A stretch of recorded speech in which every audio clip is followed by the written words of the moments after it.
Of the 48 laws of power, the eighth law, make other people come to you, use bait if necessary, is a masterful strategy centered on the control of initiative and the psychological high ground. Robert Greene posits that by compelling others to act first and enter your sphere of influence, you instantly seize a position of strength, forcing them to operate on your terms and react to your environment, thereby revealing their strategies and weaknesses while you remain composed and in command.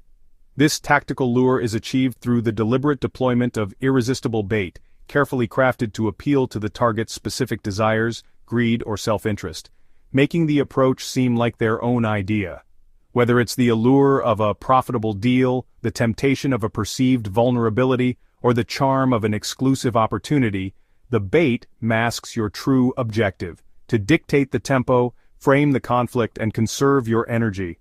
Ultimately, this law transforms you into a powerful gravitational center, forcing opponents to exhaust themselves by coming to you, where you are prepared, patient, and poised to negotiate, manipulate, or strike from a position of undeniable advantage. Here is the eighth law of the power: make other people come to you, use bait if necessary, written in Robert Greene's book, The 48 Laws of Power. When you force the other person to act, you are the one in control. It is always better to make your opponent come to you, abandoning his own plans in the process. Lure him with fabulous gains, then attack. You hold the cards. Observance of the law. Napoleon's former foreign minister Talleyrand was master of this law. He knew Napoleon loved the adoration of the masses, and this was the perfect bait to make the former ruler play into the hands of his opponents.